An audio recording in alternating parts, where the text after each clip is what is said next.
Arthur Rich wants to come from the private sector into the public sector and be your next Republican Lieutenant Governor. We talked to him about the issues and his campaign next on North Carolina Now. Quality public television is made possible through the financial contributions of viewers like you, who invite you to join them in supporting UNC-TV.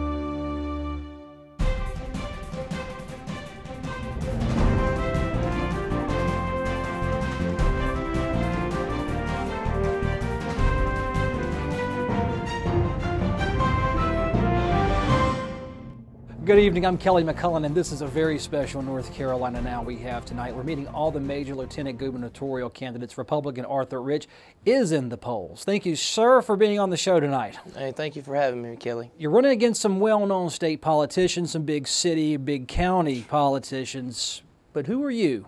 I'm Arthur Rich, and I'm from Garland, North Carolina, actually. A little small town that nobody ever hears of much, but it's real close to White Lake, and if you tell everybody where White Lake's at, they know where Garland's at, so I'm glad to be here. What made you decide to jump into a statewide race, invest in those filing fees, to go up against the well-known names out there? Well, it's a good way to get your name out there, to get some of your ideas out there to the people. And I feel like now the people really need to be connected with our leaders. And they need someone from the private sector that understands the difficulties they're having during this tough economy. And I really feel like right now we need people to stand up and say, hey, we can do it. We can do it. We can make a difference. No matter where you come from, it's not about where you come from. It's about what you want to do. You want to make the state better. How is your approach going to be different from the people you're challenging in the Republican primary? Because they say they're accessible as well. Well, we're all accessible and we're all good candidates. I mean, it's going to be a tough decision for North Carolinians to make. I mean, we all have a good plan. We all have a good vision for what we want North Carolina to be. And I feel like my vision is solely concentrating on job development. And for our young people, especially coming out of college, there's no security anymore for careers. And finding a career is almost like winning the lottery. And I mean, we're looking at 10% unemployment in North Carolina, and that's unreasonable. We can't sustain that. And we've got to get in there and go at it hard. We got to roll up our sleeves and go at it. We've got to get jobs coming in. We've got to create jobs in North Carolina for our college graduates to have once they get out of college, so they can afford to live here. And a lot of our jobs, when college graduates are coming out of college, they're moving to other states because of the opportunities. And I want to keep those resources here. I mean, if you learn here and you're from North Carolina, I want you to stay here. I want you to be a homegrown country boy, you know, so to speak. So, I mean, I came from the country and I learned how to work real hard growing up, and I've been working ever since I was knee-high. So, in tobacco fields and cucumber fields. So, basically, I want to be able to keep our resources here in North Carolina. Why do you say and believe that it's so hard to find a career anymore? And how is that different from past years? Well, our world has been changing over the last decade. Technology has carried us places that we probably never even dreamed that we would go. And I know that that's really played a big impact on our careers. And right now, the world population, everything is growing. People are trying to, they're trying to move in a direction where they can have a good solid retirement. But there's a lot of factors just playing against us: inflation, rising cost, operating regulations. That's another thing. Regulations on small businesses is tough. And in order to expand, you want to be able to make it as easy for expansion in small business as possible, because that's where your job creation comes from. Let's get into the issues here. You say job development, job creation is your priority in this lieutenant gubernatorial campaign. In the broad sense, what's your plan for creating jobs? What's your philosophy? Well, there's no such thing as job creation. We have to create new services, new products. And one thing, in the last 8 months, I've been doing a lot of research, intensive research actually, and meeting with economic developers in southeastern North Carolina, where we need economic growth, and the people really need opportunity. They are telling me that, you know, our country, our local communities and stuff, you know, really are limited on the resources and stuff. And what I want to do is build programs that's going to help us, you know, create more resources for us to use to create new jobs. And what we've had, and through my research, we've developed about 38 new products from North Carolinians just by talking to them. I have 7 new products myself, and I would like to have them manufactured here in North Carolina, and we could probably put at least 100 per product to work in North Carolina. All right, let's go back, because you just handed your opponents one whale of a tagline. Job creation doesn't exist. Why doesn't it exist, in your opinion? Well, I mean, when you are talking about job creation, you're talking about taking a person, giving them a paycheck, you know, and the person already exists. And my grandfather said years ago, if you couldn't find you a job, make you one. And he said, you're going to have to, if you don't have an opportunity, go out and find your own opportunity. And that's what small business is all about. An entrepreneur is a person who goes out and makes his own opportunity. And that's what we've got to do. We've got the greatest resources in our people. Our people can create the most fabulous ideas there are. And I've developed it. I've learned in my research that people, you walk around and talk to people, everybody has a new idea. And I believe that that's where our future's lying at. We're going to have to keep developing new products. And it's not like reinventing the wheel or anything like that, but it's coming up with a new wheel that's going to be better than the last one. So, I mean, it's complicated. It's not very easy, and I mean, other than talking to the people. As lieutenant governor, of course, you'll travel the state and you'll be a politician, which is a public sector job for all intents and purposes. So how do you take that position and you inspire people who can't get a job to go make their own opportunity? Because you're willing to do it doesn't mean all the millions that are out there are going to do it. How do you convince them they can do it too? Well, it's all about motivation. I really believe that, you know, our state needs to motivate people to be, you know, to be what they want to be. It's almost like, you know, the Army says, be all you can be. And North Carolina, we want you to be all you can be too, you know, and we want you to do it in a way that you can be successful, and we can encourage you to go out and add new employees and help each other. I mean, it's all about teamwork. It's not going to be one person, you know, doing all of the work. You're going to have to work. It's going to be a team effort. Everything you do takes team efforts. What is the state's role, state government's role, in creating that atmosphere statewide of entrepreneurship that you're promoting? Is there a role there for it? Absolutely. I mean, the government has got to, you know, lighten up the regulations and make it easier for, you know, small business to communicate with the government. And what I mean by communicate is, by having the resources there, the people can actually go to the government and say, look, I have an idea, and I'd like to get this idea manufactured or produced right here in North Carolina. And the government says, well, hey, well, maybe we can help you with that. The problem that we're having right now with new products and bringing new ideas to North Carolina is the funding. And that's a big issue. But I feel like if we create the new products that we're going to need to create a new industrial revolution for the modern age, we can create new revenue. And that's the only way you're going to get, you know, a surplus in your budget. And we can't afford people to keep drawing unemployment and not have something to do, because that's only taking us in the red. And we need to be able to put paychecks in people's pockets. You were telling me and just mentioning that you had 38 some odd products. So are you an inventor? Is that your approach here?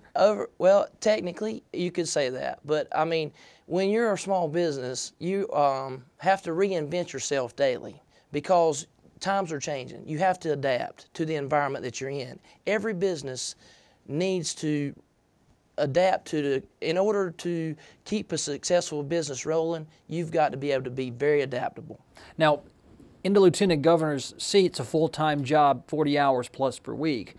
With your spirit of what you say you like to do, how will you integrate that public service and keep the core things that you like doing to keep you happy? Well, I'm going to work 7 days a week, 24 hours a day at it, because we can't afford not to be working.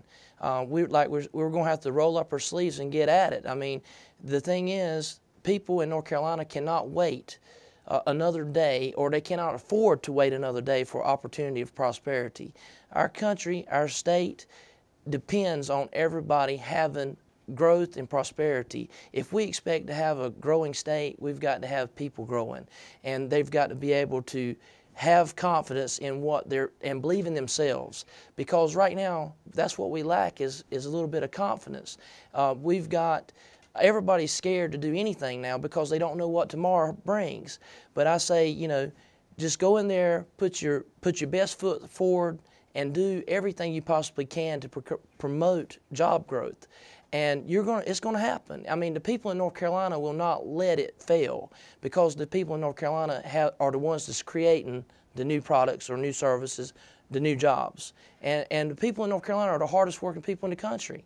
I mean, they're not going to just lay down and give up. They're going to get in the dogfight and fight with us. And I believe that if the government gets in there and helps them, that's going to give them motivation to go forward. Now, I don't know a Republican or Democrat that I have covered in the North Carolina legislature that's running to stifle creativity, to stifle entrepreneurship, and to not grow the economy. So in all that, everybody's on the same page. Right. But what are you bringing differently than what they think they're doing in Raleigh right now?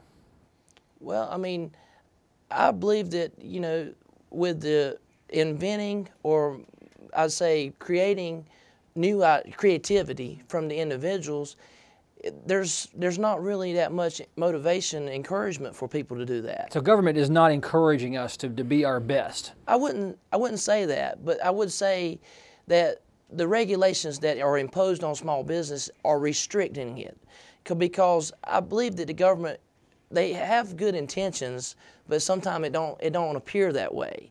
But I mean, seriously, I really believe that, you know, the government, they have a hand in everything. So basically, they need to be able to assist the public in getting their ideas out there and creating new opportunities. Well, you've got to have a workforce out there, and every candidate I've met is talking about education, and as in politics, it's public education. Right. What's your platform on public education? Are schools working fine? Do they need some work, and if so, where? Well, I know they need work. I mean, North Carolina's, you know, ranked at the bottom of education across the United States, and we've definitely got to make room for improvement. And I really believe that education is one of the main objectives for my campaign as well. But in order to provide good quality education, we need to be able to take our creativity from the job sector and be able to bring in new revenue for education, because education is expensive. And we've got to be able to afford to be able to fund new programs, and like I say, keep adapting to the environment that we're in. If the world is changing, education needs to change somewhat with it, you see, and keep up with it. You know yourself, being a young person, that as you get older, you have to adapt to the environment that you're in and your living standards and everything. So basically, I believe that new job growth is going to fund new education growth. There's a big debate down in Raleigh about public school funding, the school budget. There's been a slight reduction in this year's state budget. Would you advocate more money being spent on public schools? Well, I mean, I feel like we've got to do something. I mean, with the public schools, we can't just let them deteriorate. I mean, we've spent all the money there. The resources are there. I don't think it's fair to say that a teacher shouldn't get a raise. I think that every state employee should be able to get increased in their wages annually. There's no reason for us to take away from the state retirement. We've had to take away from the state retirement to balance the budget in years past. That should never happen. But I feel like there are ways to create new revenue that you can fund public school systems, and anything else that anybody else wants to come up with to help educate their kids.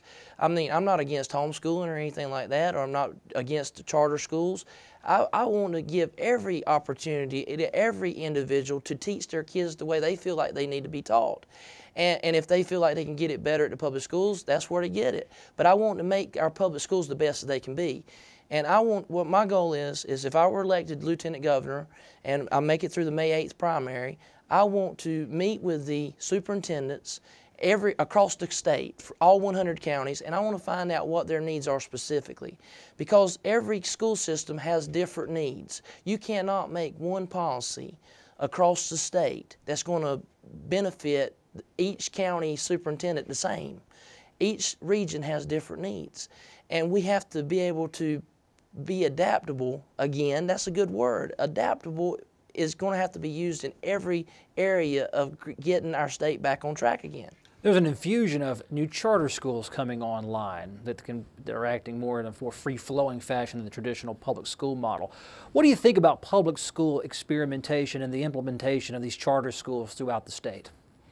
Well, I mean, if it's efficient and if it's saving our state money and it's making our education better, then I think that's an avenue that we should pursue.